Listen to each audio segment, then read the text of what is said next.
ஒரு order complete பண்ணியாச்சு, அண்ணன் விதாச்சு. நம்மளோட ஃபஸ்ட்டு டிசைனை சிவபெருமான் போட்டு கடவுள் ஆரம்பிச்சுக்கிறோம். இது யாருக்கு கொடுக்க போகிறோன்னு காத்துன்னு இருந்தால் பார்த்தா ஒரு கஸ்டமரு ரொம்ப பிடிச்சி போய் சிவபெருமானை வாங்கிட்டாருங்க. ஸோ நான் சொன்ன மாரி ஒரு ஆர்டருக்கும் ஒரு ஆளுக்கு வந்து சாப்பாடு வாங்கி கொடுக்க போகிறேன்னு சொன்னேன். இன்றைக்கி பார்த்தீங்கன்னா அந்த பரோட்டா கடையில் பரோட்டா வாங்கிட்டு அறம் செய்ய விரும்புன்னு சொல்லுவாங்க. ஒருத்தருக்கு ஹெல்ப் பண்ண நினச்சிட்டிங்கன்னா எல்லாமே தானாக அமையும்னு. அதனால தான் அறம் செய்யணும்னு சொல்லலை, செய்ய விரும்பினாலே போதும். அவர் பார்த்தீங்கன்னா அங்கே படுத்துன்னு இருந்தார். எனக்கு கேட்கறதுக்கு கூச்சமாக இருந்தது, எப்படா நம்ம போய் சாப்பாடு கொடுக்குறதுன்னு.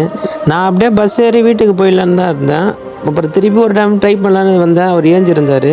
நல்ல வழியாக கடவுள் நம்மளுக்கு கண்ணை காமிச்சிட்டாருன்னு முடிச்சிட்டுங்க. அடுத்த ஆர்டர் எல்லாத்துக்கும் நம்ம இதேமாரி தான் பண்ண போகிறோம்.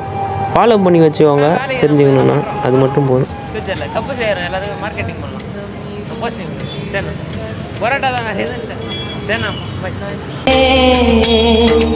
அமுதம் போல் எங்கள் மனமுள்ளதே, அமுதம் போல் எங்கள் மனமுள்ளதே, அதை நீ அறிந்திடுமே எங்கள் அருணாச்சல சிவமே.